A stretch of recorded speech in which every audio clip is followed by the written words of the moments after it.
자, 그러면 이제 우리가 이카운트를 사용하기 위해서 본격적으로 기초 세팅 해보도록 하겠습니다. 일단 제일 먼저 하실 게 코드 작업이라고 제가 말씀을 드렸죠. 그래서 우리가 장부에 바로바로 쓴다기보다는 자주 사용하는 값을 기초 코드로 만들어서 그 코드를 불러오게 한 다음 장부를 쓰는 구조다라고 말씀을 드렸어요. 자, 우리가 회계관리를 하기 위해서 첫 번째로 등록할 코드는 어딜까요? 바로 거래처입니다. 자, 이카운트에서 그럼 어떤 업체들을 거래처 코드로 등록해야 되나요? 이제 궁금하신 분들이 생길 수 있을 것 같아서 제가 이렇게 정리를 해볼게요. 이카운트에서 거래처 코드로 등록을 해줘야 되는 업체들. 일단 가장 대표적인 게 어디 있죠? 매출, 매입처. 네, 우리가 우리 상품이나 제품을 판매하는 또는 원재료를 사오는 매출, 매입처가 있을 거고요. 우리 회사는 수입을 하는 업체예요 라고 한다면 이런 분들도 있을 수 있죠. 수입, 수출처. 국내가 아닌 해외로 거래를 하고 있다. 자, 그리고 수입을 하는 업체면 또 이런 업체가 같이 붙을 수 있어요. 관세사 또는 포워딩 업체들. 네, 우리가 수입을 해올 때 그 과정에서 발생하는 하역비, 운반비, 관세 같은 것들을 별도로 관해를 해주는 관세사, 포워딩 업체가 있어요. 관세사. 이렇게 써볼게요. 자, 우리 회사는 오프라인에 매장이 있어서요. 그 매장에서 판매를 하고 있고 그 매장을 방문하는 고객 관리도 필요하다라고 하시는 분들은 또 이제 일반 소비자 라는 분들도 있을 수 있어요. 개별 고객분들인 거죠. 그래서 제가 말씀드릴 포인트는 이카운트의 거래처 등록이라는 메뉴는 꼭 내가 알고 있는 그 도매 업체들만 등록할 필요는 없습니다. 우리가 거래 내역을 관리하고 세금 계산서나 명세서를 보내주고 원장 관리하고 미수 관리하고 이런 거래 내역 관리하는 모든 업체를 다 거래처 코드로 만들어 주셔야 해당 거래처에 대한 관리를 하실 수 있고 관련 출력물도 뽑아 보실 수 있어요. 이카운트에서는 매입 매출처 등록이라고 따로 나눠져 있지 않습니다. 그래서 그냥 우리가 모든 업체를 거래처 등록이라는 한 메뉴에서 다 작업을 해줘야 되는구나 정도로 이해해 주시면 좋을 것 같고요. 자, 거래처 등록 메뉴부터 한번 살펴보도록 하겠습니다. 회계원의 기초 등록에 거래처 등록 메뉴 그대로 따라가 볼게요. 회계원의 기초 등록에 거래처 등록, 기초 등록, 거래처 등록. 네, 들어가 보시면 저는 이렇게 샘플 거래처를 몇 개 등록은 해놨어요. 근데 이제 고객님들께서는 별도 등록을 안 해놨는데요 라고 하시면 왼쪽 하단에 신규 버튼 클릭해서 거래처 코드 작업 먼저 해주셔야 되겠죠. 자, 신규 버튼 이렇게 눌러 보시면요, 가장 위쪽에 이 탭들을 먼저 좀 말씀을 드릴 건데 가장 왼쪽에 있는 기본 탭은요, 일종의 즐겨찾기라고 생각을 해주시면 돼요. 즉 우리가 거래처를 관리함에 있어서 거래처 정보나 여신단가, 부가정보 중에서 거래처를 관리함에서 가장 기본이 되는 항목을 이 기본 탭에다가 끄집어 놓은 탭이다 라고 보시면 되겠습니다. 그 말인즉슨 기본 탭에 있는 항목들만 정확하게 넣으셔도 거래처를 관리할 때 크게 문제가 되지는 않을 겁니다. 다만 기본 탭에 있는 항목들 외에 우리가 부가적으로 해당 거래처에 대한 세부 내역들을 조금 더 넣고 싶다 라고 하시는 분들은 이제 기본 탭 옆으로 가서 거래처 정보나 여신단가 같은 탭들을 따로 눌러 보시는 거예요. 그러면 즐겨찾기에 나와 있지 않은 세부 항목들을 더 확인하실 수 있기 때문에 등록하실 때 참고해 주시면 좋을 것 같습니다. 자, 저는 교재랑 이제 왔다 갔다 하면서 각 탭별로 중요한 항목들을 교재를 통해서 설명드려 보도록 하겠습니다. 네, 일단 처음에 우리가 볼 첫 번째 탭은 거래처 정보라는 탭입니다. 자, 화면이랑 왔다 갔다 해보도록 할게요. 자, 회계원의 기초 등록에서 거래처 등록이라는 메뉴에 이미 등록되어 있는 업체가 있다면 코드나 이름을 누르셔도 되고요. 아니면 처음이에요 라고 하시는 분들은 신규 버튼을 누르셔도 상관없습니다.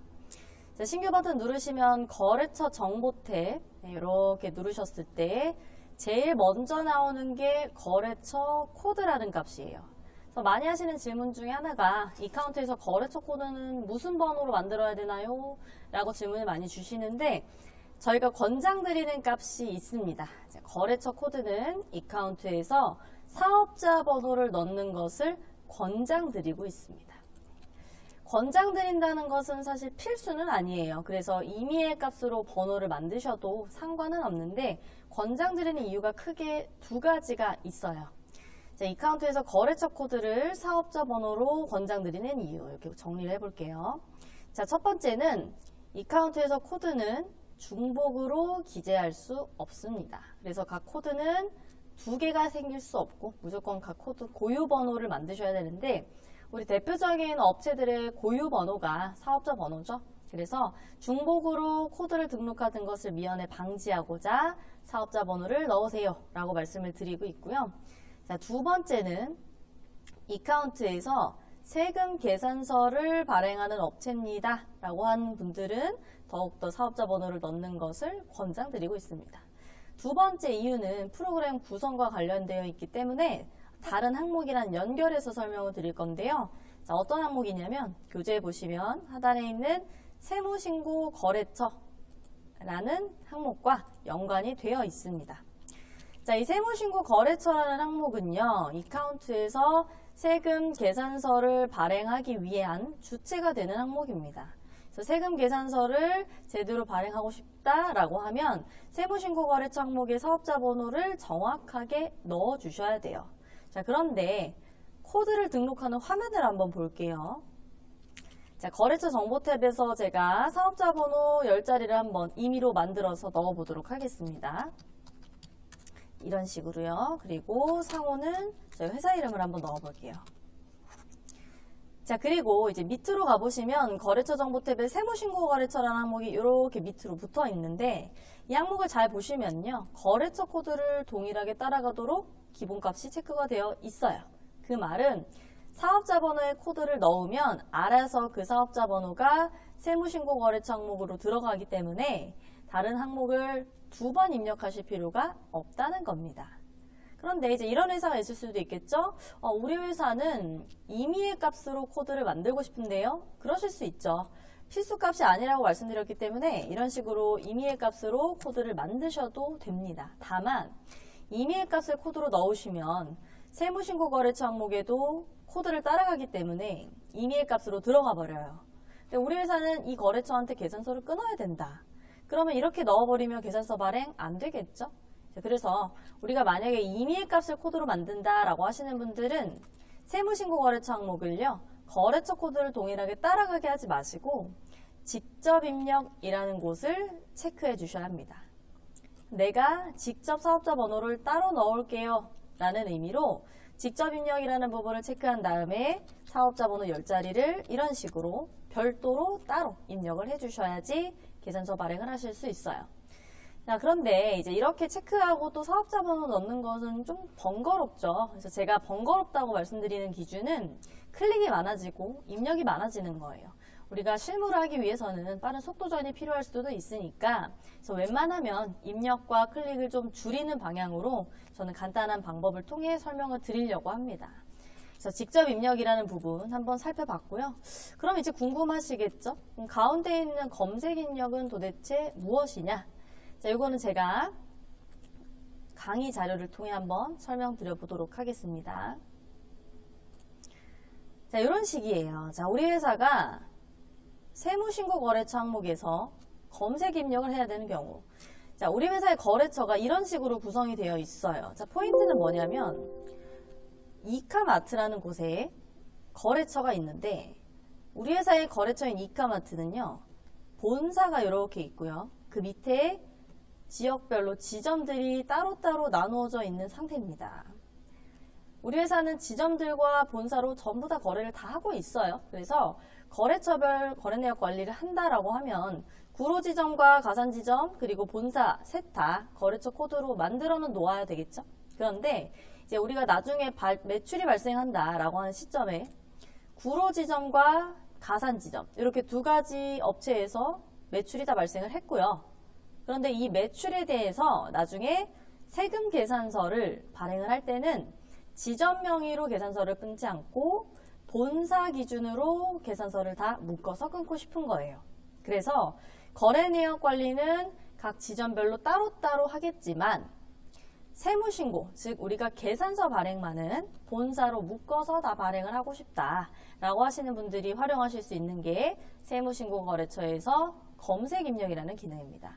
그래서 주로 이제 프랜차이즈업 관리나 지점 관리 하시는 분들이 이런 식으로 많이 활용을 하고 계시고요.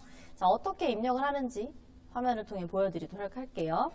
자, 그럼 이번엔 직접 입력이 아니라 검색 입력을 누를 거고요. 그러면 이렇게 돋보기 버튼이 나오면서 뭔가를 검색하세요라는 버튼이 보일 겁니다. 자, 이카운트에서 돋보기 버튼이 나온다라는 의미는 코드입니다. 코드. 자, 지금도 거래처 코드를 등록하고 있는 작업을 하고 있죠. 자, 그래서 이 코드를 넣는 항목은 우리가 바로 키보드로 입력을 하는 구조가 아니라 관련 항목에 대한 코드를 사전에 등록해 놓고 그 코드를 이렇게 돋보기로 찾아서 검색을 해서 데이터를 연결해 주는 구조로 자료를 입력해 주셔야 돼요. 자, 그러면 돋보기 버튼 이렇게 눌러 볼게요. 클릭하시면 거래처 검색창이 나올 겁니다. 코드를 찾아주는 거고요. 검색 기준이 따로 없으면 전체 엔터 이렇게 눌러보시면 전체 거래처 리스트가 나올 겁니다. 그래서 예를 들면 내가 네오아시아 지점 코드를 등록하고 있는데 지금 이 지점에 대한 매출은 본사 쪽으로 계산서를 끊을 건데요 라고 하시는 분들은 내가 실제로 세금 계산서를 끊어줄 세무신고 거래 내역을 우리가 나중에 홈택스에 얘기를 해줘야 될 그 업체를 이런 식으로 클릭해서 연결해 주시면 되는 구조예요. 자, 그래서 교재를 통해 다시 한번 정리를 해보면요. 네, 거래처 코드에 사업자 번호 말고 임의의 번호를 넣는 경우 네, 세금 증빙 처리와 관련된 부분에 대한 세무신고 거래처 항목을 정리해 놓았습니다. 그래서 첫 번째 예시가 뭐였죠? 거래처 코드를 임의의 숫자로 입력한다. 그런데 계산서는 발행해야 된다. 이런 케이스가 있었고요. 두 번째는 지점과 거래를 하는데 계산서는 본점에 끊어야 된다. 두 가지 케이스가 있었죠. 그래서 정리를 해보면요. 임의의 숫자로 입력을 해서 코드를 등록할 경우는 직접 입력이라는 항목에 체크를 하고 사업자 번호 10자리를 따로 넣어주시면 되고요. 지점과 거래를 하는데 본점의 계산서를 발행하는 경우는 검색 입력이라는 항목에서 내가 실제로 세금 계산서를 발행해줄 본점과 같은 업체들을 찾아서 따로 연결해 주셔야 되는 구조로 세팅을 해주시면 되겠습니다. 자, 이런 식으로 세무신고 거래처라는 항목, 회계 쪽에서 좀 중요한 부분이라 같이 좀 다뤄봤고요. 자, 그 다음에 이메일이라는 항목 볼게요. 이메일 항목 크게 어렵지 않죠? 해당 업체에 대표 이메일 넣으면 될 것 같은데 저는 여기서 조금 더 나아가서 대표 이메일 외에 추가가 가능하다라는 걸 한번 보여드리도록 할게요. 예를 한번 또 들어보겠습니다. 자, 저는 만들어져 있는 업체 중에 네오아시아라는 거래처로 계속 예시를 들어보도록 하겠습니다. 자, 주식회사 네오아시아라는 거래처에 대표 메일 주소가 있어요. 그래서 우리가 여기 이메일 항목에다가 네오아시아 neo.com 이런 식으로 메일 주소를 하나 입력하고 저장을 했어요. 자, 그런데 이 거래처에 물론 대표 메일 주소가 하나 있지만요. 이 업체 안에 부서가 나눠져 있는 거예요. 예를 들면 영업팀이 따로 있고요. 그리고 회계팀이 따로 있어요. 그리고 각 팀별로 메일 주소가 별도로 있어요. 라고 할 때 결국 하나의 거래처에 여러 개의 메일 주소를 입력하고 싶다. 다중 메일을 넣고 싶다라는 문의가 꽤 들어옵니다. 그런데 왜 이걸 굳이 문의를 하시냐면 자, 다시 한번 거래처를 이렇게 눌렀을 때 이메일을 넣는 칸이 하나밖에 없거든요. 그래서 여러 개의 메일 주소를 못 넣나요? 라는 문의를 가끔 주시는데요. 다중 메일 입력하는 거 가능합니다. 이거 한번 보여드리면 메일 주소를 일단 하나를 필수로 넣으셔야 되고요.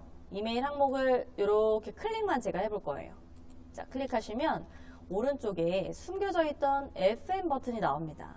이 버튼의 특징은 바로 외부에 나와 있지 않기 때문에 버튼을 모를 수가 있어요. 숨어져 있는 거죠. 그래서 반드시 항목을 클릭해야지만 숨겨져 있던 FM 버튼이 나옵니다. 그래서 많이들 못 찾으시더라고요.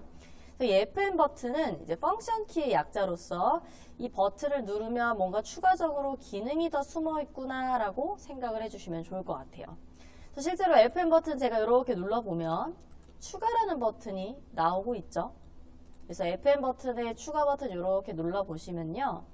모바일 이메일 다중 등록이라는 창이 뜨면서 여러 개의 메일 주소를 밑에다가 쭉쭉쭉 넣을 수 있습니다. 우리 4개밖에 못 넣나요? 그러신 건 아니고 항목을 이렇게 클릭하시면 개수는 더 늘리실 수 있어요. 자, 그런데 저는 여기서 조금 더 나아가서 하단에 있는 메뉴별 수신자 설정이라는 기능에 대해서 조금 더 말씀을 드려보고자 합니다. 자, 이 메뉴별 수신자 설정은 어떨 때 활용하실 수 있는 기능인지 이것도 제가 그림을 통해 설명을 드릴게요. 자, 이런 경우에요. 자, 우리가 이카운트에서 거래 명세서나 또는 세금 계산서, 즉 문서화할 수 있는 여러 가지 출력물들이 있을 거예요. 그런데 거래 명세서라는 출력물은요, 구매팀, 해당 거래처의 구매팀 메일 주소로 보내야 되고요. 세금 계산서라는 회계 출력물은요, 이 거래처의 회계팀 메일 주소로 보내야 돼요. 즉, 각 문서별로 수진해야 되는 메일 주소가 딱딱 부서별로 정해져 있기 때문에 메뉴에 대한 수신자를 지정해 놓고 싶습니다. 라고 하실 때 메뉴별 수신자 설정 기능을 활용하시면 좋습니다. 자, 그 방법에 대해서 한번 설명드려 볼게요. 자, 일단 하단에 있는 메뉴별 수신자 설정이라는 버튼을 눌러주세요. 자, 클릭하시고 그러면 유형명을 입력하라는 창이 나올 텐데 여기는 가장 간단한 방법은 출력물의 이름을 똑같이 써주시면 좋습니다. 가장 간단하게 해요. 그럼 예를 들어서 세금 계산서다. 이렇게 넣어주시고요. 자, 그리고 나서 끝나는 게 아니라 이 유형이 실제로 적용받는 이카운트에 무슨 메뉴인가요? 라는 것을 설정 버튼 클릭해서 넣어주시면 되는 거예요. 자, 설정 버튼 이렇게 클릭하시면 이카운트에서 메일로 발송할 수 있는 여러 문서들이 나올 거고요. 그럼 우리가 가장 많이 보내는 재고 쪽의 거래 명세서라던가 발주서가 나올 거고요. 밑으로 쭉 더 내려보시면 회계 출력물들도 나옵니다. 그래서 밑에서 저는 어떤 걸 고를 거냐? 전자세금 계산서라는 것을 골라볼게요. 자, 그럼 전자세금 계산서라는 곳에 이렇게 체크를 하시고 왼쪽 하단에 적용 버튼까지 눌러주시면 됩니다. 그러면 적용 메뉴라는 설정에 이렇게 불이 들어갈 거고요. 왼쪽 하단에 저장 버튼까지 눌러주시면 완료입니다. 자, 여기서 끝나는 건 아니에요. 자, 우리가 지금 추가를 했을 뿐이고 이 세금 계산서라는 항목이 이제 옆에 이렇게 붙어 있을 거예요. 그러면 이 세금 계산서를 실제로 보내야 되는 그 거래처의 담당자의 메일 주소를 옆에다가 따로 입력해 주셔야 되겠죠. 그래서 제가 옆에다가 회계팀의 메일 주소를 넣어 보겠습니다. 성명에는 꼭 이름을 쓰실 필요는 없어요. 저는 팀명을 쓸 거고요. 회계팀의 메일 주소 이런 식으로 입력을 따로 해보겠습니다. 자, 그러면 여기서 이제 끝나는 거냐? 마지막 과정이 남아 있는데 우리가 방금 입력했던 메일 주소와 그리고 방금 추가했던 세금 계산서라는 만나는 지점, 이 유형이 만나는 교차점이죠. 이 부분이 지금 사용 안 함으로 되어 있어요. 이 사용 안 한 부분을 마우스로 클릭하시면 버튼이 나올 거고요. 다시 한번 버튼을 눌러보시면 하단에 수신이라는 버튼을 확인하실 수 있습니다. 자, 이카운트에서 수신이라는 버튼은 메일 설정을 할 때 대표 메일로 지정한다라는 기능으로 생각을 해주세요. 그래서 우리가 기본적으로 이카운트에서 메일로 발송할 수 있는 모든 출력물에 대한 대표 메일 주소는 여기가 맞는데 예외적으로 세금 계산서라는 출력물은 대표 메일 주소를 회계팀 쪽 주소로 넣어놓겠다라는 의미로 적용을 해주시면 됩니다. 자, 그러면 제가 이렇게 수신 버튼을 누르고 저장을 하면 끝입니다. 자, 그래서 우리가 다중 메일을 설정했다고 이메일 항목이 같이 바뀌지는 않아요. 보시면 원래 만들어놨던 기존 메일 주소만 있을 거고요. 혹시나 수정이나 삭제가 필요하신 분들은 항목을 이렇게 클릭하셔서 다시 한번 같은 경로로 FM 버튼 누르셔서 추가 클릭하신 다음에 우리가 설정해 놓은 다중 메일들이 잘 들어가 있는지 확인해 주시면 되겠습니다. 자, 이렇게 교재를 정리해 보도록 할게요. 자, 이메일 해당 업체의 대표 메일 주소 외에 추가가 가능하다. 자, 이건 이제 어떤 기능을 활용하셨었냐면 FM 버튼을 활용한다. 자, 그런데 이 FM 버튼이 밖으로 나와 있지 않았죠? 이 버튼은 클릭을 해야만 나타나는 숨겨져 있는 버튼이다 라는 점도 잘 알아가시면 좋을 것 같습니다. 자, 이제 밑에 보시면 업종별 구분과 외화거래처라는 항목을 볼 건데요. 자, 이 두 가지는 같이 묶어 볼게요. 왜냐하면 사용하는 목적이 비슷한데 업종별 구분과 외화거래처는 결국 국내 거래 말고요. 수입이나 수출과 관련되어 있는 항목입니다. 그래서 업종별 구분 쪽은 이제 수입과 관련된 항목이고 외화거래처는 수입, 수출 둘 다 해당이 되는 곳인데 업종별 구분이라는 걸 먼저 한번 보도록 할게요. 자, 계속 거래처 정보 탭하고 있었고요. 클릭해 보시면 밑으로 쭉 내려갔을 때 중간쯤에 있습니다. 업종별 구분. 이 업종별 구분은 수익과 관련된 항목인데요. 우리가 알고 있는 일반적인 국내 거래 업체들 또는 뭐 물품을 사오거나 판매하는 업체들은 기본으로 체크되어 있는 일환을 그대로 놔두시면 되고요. 어떤 업체만 구분을 하시냐면 관세사 업체입니다. 즉 관세사무소나 또는 포워딩 업체들 있죠. 네. 여기서 포인트는 뭐냐면 우리가 물품을 해외에서 수입을 할 때 물품 대금 말고요. 이걸 한국에 들여오기까지의 운반비나 관세, 하역비와 같은 부가적인 수입 비용이 발생하겠죠. 그 수입 비용을 관할하고 그리고 관리해주는 별도의 업체가 있다. 관세사무소가 대부분일 텐데 또는 비슷한 개념으로 포워딩 업체들이 있을 겁니다. 그래서 이런 업체들은 관세사라는 항목에 체크를 해주시면 됩니다. 그래서 이 관세사라는 항목을 체크했을 때 나중에 이제 어느 쪽에 적용이 되냐면 이카운트의 회계 2 메뉴에 가보시면 수입비용이라는 항목이 따로 있어요. 이 수입비용이라는 메뉴는 수입관리대장을 별도로 작성할 수 있고 거기에 대한 이력 관리를 하실 수 있는 메뉴이기 때문에요. 만약에 우리는 회계2에 있는 수입비용을 같이 쓸 거예요 라고 하시는 분들은 특히나 중요하게 체크를 해주셔야 되겠죠. 그래서 교재를 정리를 또 해보면요. 수입 대행업체가 대부분이겠죠. 관세사, 뭐 포워딩 업체, 국제운송업체 이런 것들을 해당하는 항목이다 라는 점 보시면 되겠고요. 자, 외화거래처는 말 그대로 이 업체는 외화로 거래한다. 해외 업체가 주로 될 수도 있고요. 수입 수출 업체가 되겠죠, 결국. 그래서 외화거래처라는 항목은 업종별 구분 바로 뒤에 있습니다. 외화거래처. 기본 사용 안 하면 원하겠죠. 국내 업체들, 원화거래 업체들은 그대로 놔두시고 외화로 업체와 거래를 하고 있다라는 경우에만 사용 안 한 부분 마우스 클릭해 보시면 하단에 외화값을 넣으셔야 합니다. 그런데 제가 지금 유로, US 달러 이런 식으로 항목을 넣어 놓은 것일 뿐이에요. 그 말인즉슨 고객님들 회사 코드에서 우리가 이 기능을 안 쓰고 있었다면 기존에는 이런 코드가 만들어져 있지 않습니다. 즉 하단에 추가 버튼을 클릭해서 우리 회사가 자주 사용하는 외화값들을 코드로 만들어 주셔야 되는 게 첫 번째입니다. 자, 추가 버튼 한번 눌러볼게요. 클릭해 주시면 제일 먼저 코드가 나오는데 코드는 정해진 건 없어요. 관리하시기 편한 숫자 이렇게 넣어주시고 예를 들어 우리 회사는 일본 업체랑 거래를 해서 엔화를 쓴다. 그러면 외화명에다가 엔화 이런 식으로 써주시면 되는 거고요.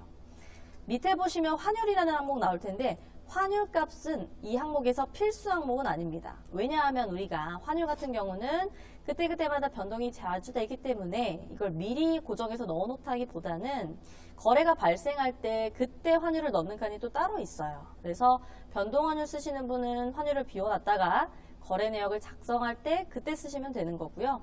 우리 회사는 고정환율을 쓰는데요 라고 하시는 분들만 고정 금액을 여기다가 입력해 놓으시면 되겠습니다. 자, 밑에 있는 금액 소수점은 이 외화를 소수점 몇째짜리까지 쓸 건가요? 라는 것을 설정하시는 부분이에요. 자, 엔화는 소수점 안 쓰죠? 그러면 사용 안 함. 네, 이렇게 체크하시고 저장하시면 끝입니다. 외화 코드가 등록이 되었고요. 그러면 이제 앞으로 우리는 이 거래처랑 엔화로 거래를 하기 때문에 외화 거래처다 라는 걸 따로 세팅하시는 부분까지 한번 살펴봤습니다. 그래서 이 외화 코드는요. 등록은 거래처 등록할 때 이런 식으로 추가하실 수 있는데 이미 내가 넣어놨던 외화 코드를 수정하거나 삭제를 할 경우가 있다 라고 하시는 분들은 이쪽에서 거래처 쪽에서는 수정 삭제를 하실 수가 없어요. 그래서 저희가 교재에다가 별도로 외화 코드를 등록하는 메뉴에 대한 경로를 작성해 놨습니다. 자, 코드니까 기초 등록 쪽에 있지 않을까요? 그래서 회계원에 기초 등록 들어가 보시면 밑으로 쭉 내리셨을 때 가장 밑에 외화 등록이라는 메뉴가 있습니다. 그래서 이 외화 등록이라는 메뉴 이렇게 클릭을 해보시면 자, 제가 아까 만들어놨던 엔화가 여기서도 나오고 있죠. 그래서 안 만드신 분들은 이쪽에서 신규 버튼 클릭해서 여기서도 추가하실 수 있어요. 그래서 거래처 쪽에 있는 항목이 여기 있는 메뉴를 그대로 붙여놓은 구조예요. 우리 수정 삭제해야 된대요 라고 하시는 분들은 수정하실 분은 코드나 이름 둘 중에 하나를 이렇게 클릭하셔서요. 변경할 거 변경하시고 재저장하시는 게 수정이고요. 필요 없는 것들 지우고 싶은데요 라고 하시는 분들은 체크해서 하단의 사용 중단 재사용이라는 부분에 삭제 또는 사용 중단 처리 둘 중에 하나를 골라주시면 되겠습니다. 네, 그래서 이렇게까지 우리 외화 거래처라는 항목을 보면서 거래처 코드는 마무리하도록 할게요. 그 중에 우리 거래처 정보 탭을 먼저 보고 있었고요. 네, 이제 밑에 보시면 코드는 아직 끝나지 않았어요, 사실은. 네, 탭이 하나 더 남았죠. 여신 단가 탭. 자, 두 번째 탭을 한번 또 보도록 하겠습니다. 자, 메뉴를 다시 한번 가볼게요. 회계원의 기초 등록 들어가셔서 맨 위쪽에 거래처 등록이라는 곳에서 저는 네오아시아라는 업체를 계속 예시로 들어보도록 하겠습니다. 거래처 정보 탭은 이제 마무리가 됐고요. 오른쪽에 있는 여신단가 탭을 볼 건데, 자, 여신단가 탭에서는 수금 지급 예정일이라는 항목에 대해서 살펴볼 겁니다. 이 수금 지급 예정일은 외상 관리하는 업체에서 유용하게 쓰실 수 있는 항목인데요. 예를 들어서 우리가 매출이 발생하면, 사실 대부분의 업체는 이런 식으로 거래를 하실 텐데, 판매를 했을 때 바로 돈을 받지 않고 일단 매출로만 달아놓고 나중에 외상대에 대해서 수금받는 구조다 라고 하실 때 수금 지급 예정일을 활용하시면 좋습니다. 근데 사실은 이 수금 지급 예정일이 거래처 코드에서 꼭 필수로 해야 되는 건 아니에요. 예를 들어 볼게요. 자, 뒤에서 배우실 건데 제가 미리 잠깐 보여드리도록 하겠습니다. 매출 전표, 회계원의 매출 매입 거래 매출 전표라는 곳에서 추후에 우리가 배우면 이제 매출 전표라는 곳에 우리의 매출 내역을 입력할 건데, 네오아시아라는 거래처에 예를 들어서요, 100만 원어치의 매출이 발생했어요. 자, 그리고 나서 이제 이 매출에 대해서 수금을 어떻게 잡느냐? 바로 돈을 받지 않기 때문에 외상으로 일단 매출을 달아놓은 상태입니다. 그런데 이 거래처가 오늘 매출이 발생하면 이틀 뒤에 돈을 보내줄 거래요.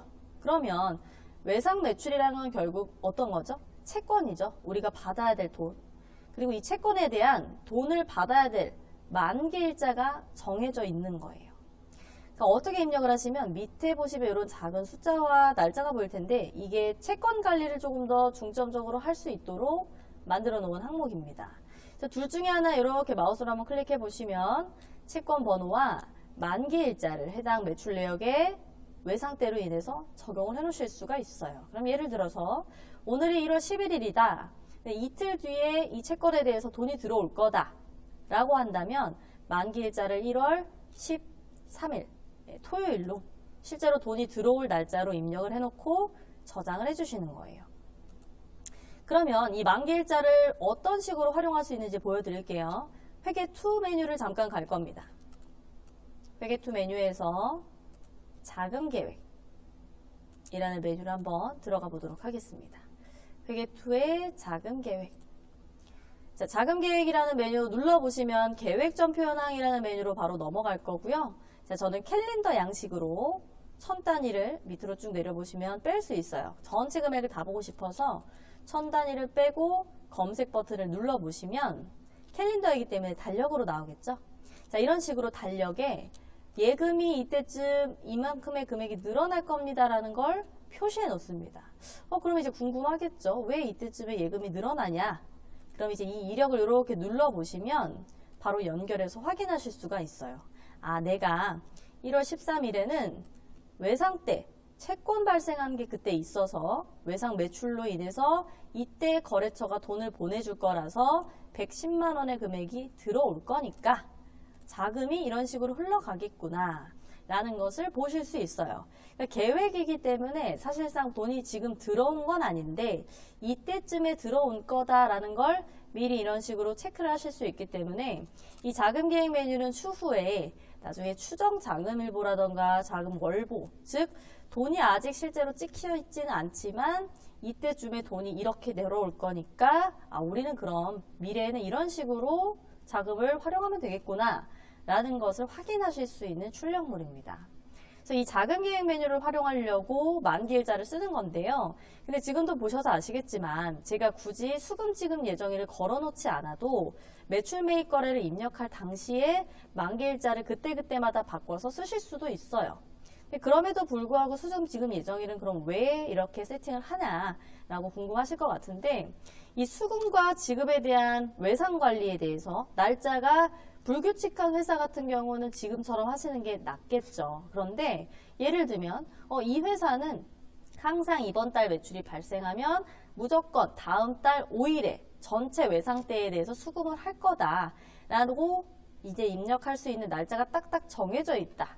수금될 날짜가 정해져 있다라고 하면 계속 내가 매출을 입력할 때마다 날짜를 바꾸는 게 조금 더 번거로울 수 있겠죠.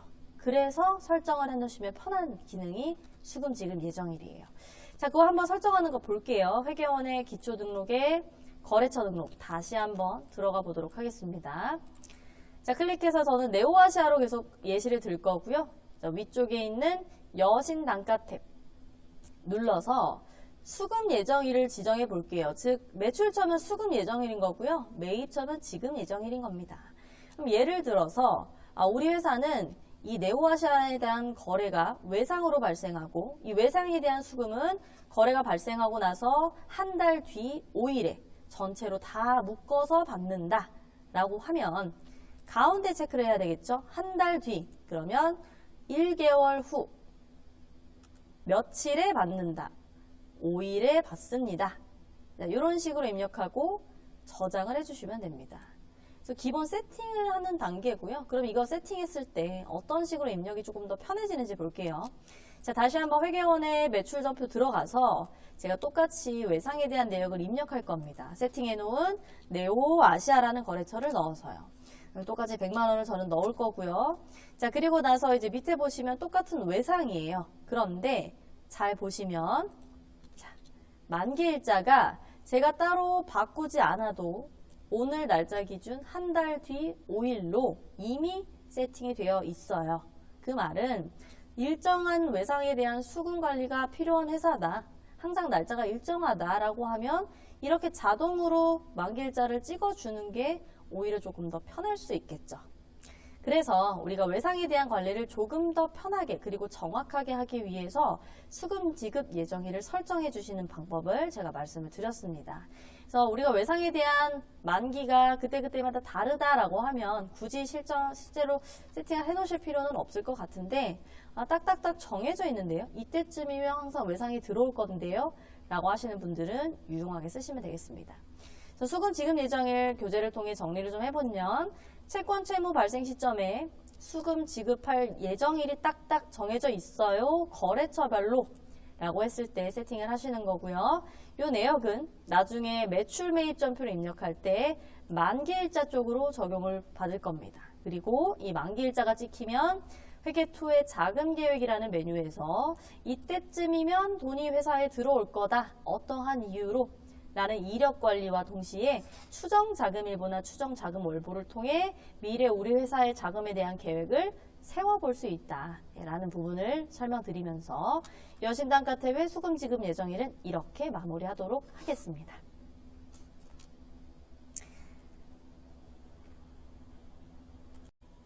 자, 그럼 이제 우리 두 번째 코드인 계좌 등록이라는 메뉴로 가보도록 할게요.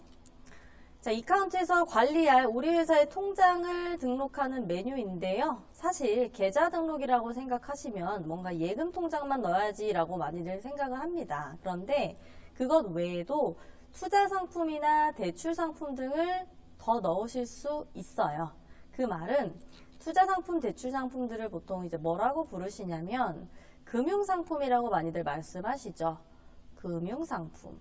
예를 들어서 우리 회사는 중소기업 신용대출 받은 이력이 있고요. 그 대출금에 대한 원금 상환을 어떻게 했고 대출 이자 비용은 얼마나 갔고 이런 식으로 대출에 대한 별도 회계 관리를 해야 된다라고 하시는 분들은 대출 상품도 역시나 계좌 코드로 등록해 놓고 관리하실 수 있어요. 자, 그래서 계좌 등록이라는 메뉴를 한번 가보도록 할게요. 회계원의 기초 등록 계속 들어가고 있고요. 밑에 보시면 계좌 등록이라고 있습니다. 회계원의 기초 등록에 계좌 등록 들어가 보시면 저는 샘플로 하나 은행 계좌를 넣어 놨는데요. 000 현금 코드는 모든 회사의 공통 코드입니다. 현금 시제를 입력하기 위한 코드는 이미 만들어져 있고 신규 버튼 클릭하셔서 이제 우리 회사가 관리하는 계좌 리스트들을 쭉 만들어 주시면 됩니다. 자, 신규 버튼 누르셨을 때 제일 먼저 나오는 게 계좌 코드인데요. 이카운트에서 계좌 코드는 뭘로 등록하나요? 이제 궁금하실 수 있는데 저희는 보통 계좌 코드는 하이픈 없이 계좌번호로 만드시면 됩니다. 라고 말씀을 드리고 있어요. 하이픈 입력을 하시면 저장이 안 되기 때문에요. 계좌 코드는 계좌번호 숫자만 기재해서 등록을 해주시면 되고요. 계좌명은 딱히 정해져 있는 기준이 있는 건 아니에요. 고객님들께서 우리가 이 계좌를 볼 때 이해하기 편한 이름을 계좌명으로 넣어주시면 됩니다. 자, 그럼 저도 예를 들어서 계좌 코드를 하나 만들어 볼게요. 계좌번호는 뭐 이런 식으로 들어가 있고요. 계좌명은 기업은행 주거래 통장이다. 뭐 이런 식으로 많이 등록하시죠? 네. 자, 그리고 나서 이제 회계 쪽에서 가장 중요한 기준이 나왔습니다. 계정. 자, 회계에선 집계 기준 또는 검색 기준, 입력되는 기준이 계정으로 선택이 될 거예요. 그래서 이 계정은 어떤 계정을 써야 돼요? 라는 질문이 가장 많이 들어오는데 사실 저희가 이 계정을 무조건 쓰셔야 됩니다라고 강조를 하기는 어렵습니다. 왜냐? 내가 장부상에 어떻게 처리를 되어야 되는가라는 그 기준에 맞춰서 계정은 우리가 원하는 대로 선택을 해주셔야 되는 부분이라서요. 정확한 계정은 만약에 세무사분이 계시면 세무사분께 여쭤보셔도 되고 아니면 우리 회사 내부적으로 이 처리는 장부에 어떻게 들어가야 된다 라는 기준을 세워서 계정을 등록해 주시면 되는데 계정 코드는 이미 다 만들어져 있습니다. 그래서 우리가 할 건 이제 만들어져 있는 계정 중에서 어떤 걸 선택할지 고르시기만 하면 돼요. 그래서 제가 앞으로 계정에 대해서 설명을 드릴 땐 이런 계정 코드를 회사 쪽에서 일반적으로 많이 쓰십니다. 라고까지만 비유를 드릴 겁니다. 그래서 우리 통장 같은 경우는 일반적으로 보통예금이라는 계정을 많이 선택하시기는 해요. 그런데 교재도 이렇게 정리를 해놨듯이 통장 계좌 등록 시 계정 코드는 딱 이걸로 해야 된다라는 고정사항이 아니고 아까 말씀드린 것처럼 우리 계좌 코드에는 투자상품이나 대출상품 같은 금융상품들도 등록할 수 있어요 라고 말씀드렸죠. 그래서 통장의 성격에 따라서 어떤 계정으로 달아야 하는지 라는 걸 고객님들께서 직접 선택해 주셔야 된다는 점, 그 부분도 참고해 주시면 되겠습니다. 이렇게 보통예금 넣어놓고 나서요. 적요는 메모를 쓰시는 부분이에요. 필요하시면 넣어주시면 되고 왼쪽 하단에 저장 버튼까지 눌러주시면 끝이에요. 간단하죠? 자, 국내에서 통용되는 통장은 이런 식으로 만드시고요. 한 가지만 더 볼게요. 교재에 적혀져 있는데 외화계좌. 자, 외화계좌는 말 그대로 이 통장은 외화로 거래되는 통장입니다. 라는 의미인 건데 사실 일반 통장이랑 크게 다른 건 없어요. 네, 똑같이 계좌번호를 계좌코드로 넣고 계좌명 넣는데 대신에 가장 하단에 보시면 외화계좌라는 항목이 따로 있죠. 기본 미사용은 원화 거래가 되는 거고요. 미사용 부분 마우스 클릭해 보시면 이런 식으로 외화 코드 입력해 놓은 값들이 나올 거기 때문에 이 통장은 이런 외화로 왔다 갔다 하는데요 라는 것을 지정해 주시면 그 계좌는 이제 외화 계좌가 되는 겁니다. 네, 그 부분에 대한 차이만 있을 뿐이지 나머지 등록은 동일합니다. 네, 그래서 이렇게까지 우리 계좌 코드 등록하는 것과 코드에 들어가야 되는 항목들을 한번 쭉 살펴봤습니다. 자, 이제 다음 페이지로 넘어가서요. 통장 계좌의 거래가 중단되었을 경우라는 부분을 한번 살펴볼 건데요. 자, 이건 어떤 경우냐면 우리가 지금처럼 계좌 코드를 열심히 만들어 놨는데 더 이상 이 계좌 코드를 쓸 일이 없는 거죠. 예를 들면 실습으로 이제 우리가 중소기업 신용대출이라는 금융상품을 코드로 만들어 놨는데 이거 대출 다 상환해서요. 다 돈을 갚아서 더 이상 장부에서 관리할 필요가 없을 것 같아요. 라는 경우가 있을 수 있겠죠. 근데 안 쓰는 계좌 코드를 계속 이렇게 놔둬버리면 추후에 실수를 할 수도 있고 헷갈릴 수도 있기 때문에 사용을 더 이상 안 하겠다라고 하면 중단 처리하시는 것을 권장드리고 있습니다. 자, 사용 중단 처리하시는 방법은 체크하셔서 하단에 사용 중단 재사용이라는 부분에 사용 중단과 삭제 이렇게 두 가지 항목이 나눠져 있어요. 그래서 어떤 걸로 처리를 해야 되냐라고 질문을 주시는데 이카운트에서는 사용 중단 처리하는 걸 일단 권장드리고 있습니다. 이 사용 중단 처리는요. 일종의 숨기기 기능이라고 보시면 돼요. 숨기기. 이 숨기기라는 건 결국 가장 많이 어려워하시거나 또 걱정하시는 게 삭제가 되는 건가요? 코드가? 중단 처리하면? 네. 삭제는 되지 않아요. 숨기기라고 비유를 한 이유가 이제 이런 이유인데 계좌 코드는 사실은 살아있어요. 네, 없어지는 게 아니고 데이터도 다 남아있는 상태에서 내가 안 쓰니까 검색이 되거나 리스트에 펼쳐지면 안 되니까 잠깐 보이지 않게 숨겨만 주는 부분이 이제 사용 중단 처리입니다. 사용 중단 처리를 할 경우 어떤 식으로 보이는지 한번 보여드릴게요. 체크하셔서 하단에 사용 중단에 사용 중단 버튼 네, 이렇게 눌러주시면 숨기기라고 말씀드렸죠. 없어집니다. 신용대출 상품 없어졌죠? 이거 어디로 가 있냐면 오른쪽 상단에 서치 버튼 눌러주세요. 이게 이제 검색 기준값을 지정해주는 버튼인데 지금은 사용 구분이 사용으로 되어 있어서 중단 처리된 건 안 보입니다. 근데 사실은 숨겨놨어요. 그래서 사용 중단이라는 항목에 사용 구분 값을 체크하시고 검색해 주시면 돼요. 그러면 빨간색으로 내가 안 쓰겠다라고 숨겨놓은 항목들이 사실 따로 나옵니다. 이 상태에서 내가 되돌려서 쓸 수 있어요. 숨기게 했으니까 숨기기를 취소할 수도 있겠죠. 그래서 체크하셔서 하단에 재사용 버튼 눌러주시면 다시 한번 계좌 등록 메뉴 가셨을 때 다시 돌려서 활용하실 수 있습니다. 자, 그런데 사용 중단 버튼에 마우스 올려보시면 또 어떤 버튼이 나오냐? 삭제라는 버튼도 나오는데요.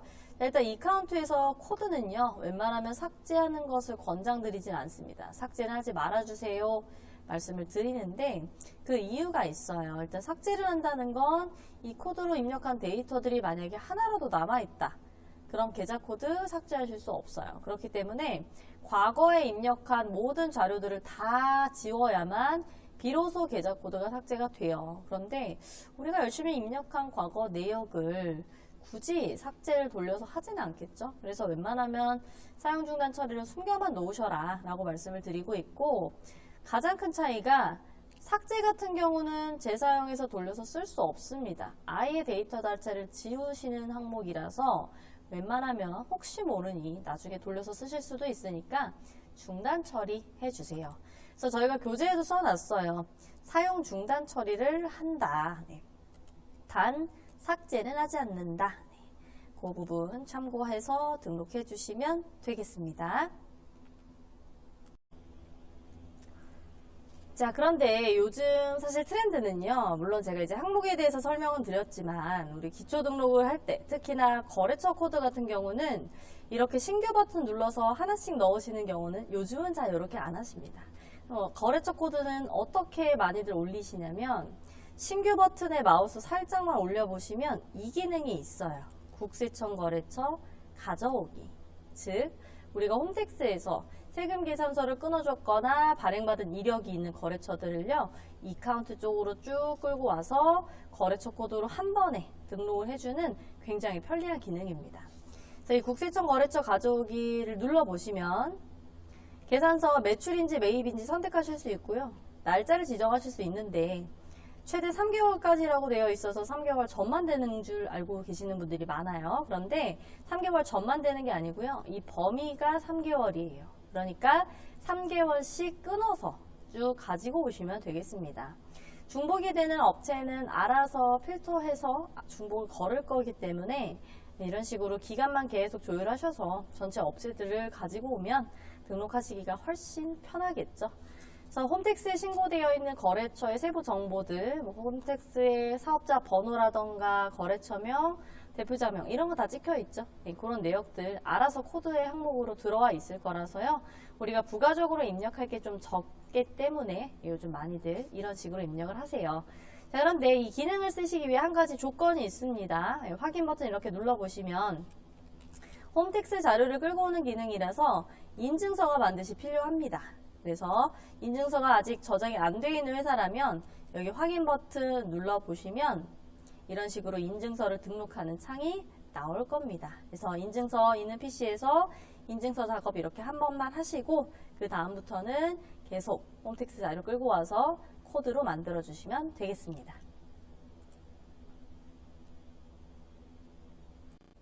자, 이제 밑으로 내려가서요. 우리 세 번째 카드 등록이라는 항목도 한번 살펴보겠습니다. 네. 카드, 네, 말 그대로 우리 회사가 사용하는 신용카드 또는 체크카드를 코드 작업해서 등록해주는 메뉴고요. 메뉴 한번 가보도록 할게요. 회계원의 기초 등록에서 이번엔 카드 등록이라는 메뉴로 들어가 보도록 하겠습니다. 자, 여기도 신규 버튼을 클릭해서 코드를 등록해 줄 거고요. 신규 버튼 눌러보시면 제일 먼저 나오는 게 카드 코드인데요. 자, 이카운트에서 카드 코드는 뭘로 만드는 걸 권장드리냐면 카드 번호로 만드시는 것을 권장드리고 있습니다. 그리고 카드명, 이 카드의 이름은 뭔가 보시기 편한 걸로 이름 자유롭게 만들어 주시면 돼요. 그리고 카드 구분이라는 항목이 있는데요. 자, 이건 어떤 거냐면 여기입니다. 여기. 그래서 카드는 크게 두 가지 종류가 있죠. 신용카드와 체크카드 두 가지인데 신용카드는 이대로 놔두시면 되는데 체크카드로 만약에 바꿀 경우는요. 결제계좌 항목이 필수라는 점을 꼭 알아가셔야 돼요. 자, 왜냐하면 체크카드는 우리가 카드를 긁었을 때 바로 돈이 빠져나가죠. 연결되어 있는 통장에서요. 그러면 이 연결된 어느 통장에서 돈이 나가나요? 라는 것을 결제계좌에 반드시 걸어 주셔야 되겠죠. 그럼 예를 들어서 제가 또 이런 식으로요. 보통 카드 번호는 16자리로 많이 하시죠. 자, 이런 식으로 넣으신 다음에 카드명에 신한은행, 신한법인, 카드, 홍길동이 누가 갖고 있다. 이런 식으로 등록을 해주시고 신용카드인데요 라고 하면 여기 체크하시고 체크카드면 계좌를 필수로 넣어주시고요. 자, 밑에 보시면 사업용 카드 구분은 회사카드면 Y, 그게 아니면 N으로 체크하시면 됩니다. 법인카드니까 Y겠네요. 자, 그 다음에 이제 계정이라는 값이 또 카드에도 나오는데요. 자, 카드 코드에서 계정은 일반적으로 어떤 걸 넣으세요 라고 말씀을 드리고 있냐면 일반적으로 미지급금 또는 미지급 비용 관련 계정을 많이 쓰시는 편입니다. 왜냐하면 우리가 카드를 쓴다라고 하는 것은 신용카드를 예를 들면요. 카드를 긁었을 때 돈이 바로 빠져나가는 게 아니라 그 카드사에서 돈을 잠깐 다시 내줬다가 나중에 이제 우리 회사의 월 말에 카드 대금 청구서가 날아오면 그때 카드사에 돈을 지불하시는 형식이죠. 그래서 아직 카드사에 돈을 주지 않았다라는 의미의 미지급금 또는 미지급 비용이라는 계정을 많이 쓰시고 계십니다. 자, 그럼 이제 이런 질문이 생기실 수 있겠죠. 체크카드는요. 자, 이카운트에서는요. 체크카드도 미지급금 계정으로 찍어 주셔야 됩니다. 보통예금이라고들 생각하시는 분들이 계실 텐데 사실 이건 프로그램 기준이라고 보시면 돼요. 그래서 예를 들어서 우리가 이제 체크카드를 넣습니다. 이렇게 바꾸면요. 체크카드라고 뭔가 달라지는 게 아니라 여기도 똑같이 미지급금 계정을 넣어주셔야 돼요. 그 이유가 있습니다. 왜냐하면 체크카드는 결제계좌가 필수라고 말씀을 드렸죠. 그래서 이렇게 돋보기 눌러보시면 우리가 아까 기초등록에 등록해놨던 계좌 코드들이 나올 건데요. 예를 들면 이 체크카드는 긁으면 998 계좌에서 돈이 나간다. 라고 하시면 이렇게 연결을 해주셨을 때 어떤 식으로 분계 처리가 이루어지냐면요. 미지급금이라는 계정은 잠깐 잡히고 금액은 없어집니다. 동등한 금액으로 빠져버리고 실제로 돈이 나가는 건 체크카드에 연결해 놓은 결제 계좌, 즉 제가 신한은행 998에다가 아까 무슨 계정 넣어놨죠? 통장이기 때문에 보통예금 계정 넣어놨죠. 즉 연결되어 있는 이 계정에서 돈이 나가는 처리가 자동으로 발생이 되기 때문에 체크카드는 똑같이 미지급금 계정을 넣으세요라고 말씀을 드리고 있어요. 그래서 그 부분 질문을 많이 하셨기 때문에 제가 교재에도 써놨습니다. 체크카드를 사용할 때 미지급금으로 잡았다가 통장에서 바로 차감되는 처리가 자동으로 발생하기 때문에 체크카드도 똑같이 미지급금을 넣는다. 네, 그 부분 참고해 주시면 좋을 것 같아요. 자, 여기까지가 카드 코드 입력하는 부분 한번 설명을 드려봤습니다. 자, 그러면 우리 이번에는 카드사 등록이라는 부분으로 한번 살펴보도록 하겠습니다. 자, 일단 이 카드사라는 코드는 모든 회사가 다 등록하는 항목은 아닐 수도 있어요. 그래서 우리 회사가 이런 경우, 우리 회사는요, 카드 매출이 발생한다. 라고 하는 업체분들만 카드사 코드로 만들어 주시면 됩니다. 그래서 우리 회사에 매장이 있는데 그 매장에 고객분들이 방문하셔서 카드를 긁고 가신다. 네, 이럴 경우에는 카드사 코드를 만들어 놓으셔야 나중에 각 카드사별 카드 매출이 얼마인지에 대한 이력을 확인하실 수 있습니다. 자, 메뉴를 한번 이제 가볼게요. 이번에 기초 등록의 카드사 등록 가보도록 하겠습니다. 회계원의 기초 등록. 회계원의 기초 등록 들어가셔서 카드사 등록이라고 따로 있어요. 그래서 카드사는요, 카드와 헷갈리시면 안 됩니다. 그래서 이 카드는 우리 회사의 직원들이 사용하는, 회사에서 사용하는 카드는 카드 등록으로 넣어주시는 게 맞고요. 우리 회사의 고객들이 긁고 가는 경우가 있다라고 할 때는 카드사 코드로 만들어 주셔야 된다는 점 참고해 주시면 되겠습니다. 자, 카드사 등록 메뉴 가보시면요. 신규 버튼 클릭하셔서 위에서부터 코드를 만드실 건데, 일단 첫 번째 코드는 정해져 있는 건 따로 없습니다. 관리하시고 싶은 숫자나 뭐 알파벳을 혼용하셔서 쓰시면 되고요. 자, 두 번째로 카드사. 예를 들어서요. 우리 회사에 신한카드를 들고 오는 고객분들이 계세요. 그러면 신한카드사 쪽에서 나중에 우리 회사에 매출 대금을 받으셔야 되겠죠.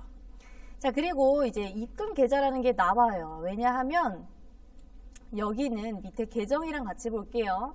자, 우리 회사가 카드 매출이 발생한다는 것은 고객이 카드를 결제하고 갔을 때 카드로요. 그 고객과의 거래는 끝이 났죠. 어쨌건 본인의 카드를 긁고 가셨으니까 그분은 우리에게 돈을 주신 거랑 마찬가지거든요. 하지만 실제로 우리 회사의 그 매출 금액은 우리 회사 통장으로 바로 들어오지 않습니다. 그래서 카드사가 우리 매출 대금을 이렇게 잠깐 갖고 있다가 나중에 본인들 수수료를 조금 떼시고 나중에 우리 회사에 입금을 해주는 흐름이겠죠. 그래서 우리 회사의 매출 대금을 추후에 어느 통장으로 받나요? 라는 입금 계좌를 넣어 주셔야 되고요. 이제 밑에 있는 계정, 여기는 뭘로 쓸까요? 우리의 매출 대금을 바로 받은 게 아니에요. 그래서 우리 회사는 아직 매출에 대한 금액을 아직 카드사에서 받지 못했습니다 라는 의미로 주로 카드사 코드는 미수금이라는 계정을 많이 쓰시기는 합니다. 자, 아직 나중에 돈을 받을 거라 지금은 매출 금액을 받지 못했습니다 라는 의미가 되는 거예요. 그리고 입금 계좌 이렇게 눌러보시면 우리 아까 계좌 코드 쪽에 등록해놨던 계좌 리스트가 쭉 나오네요.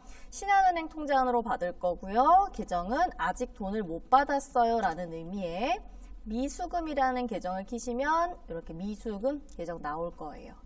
자, 그리고 이제 밑에 보시면 수수료율이라고 나와 있는데 교재를 통해 잠깐 보면요.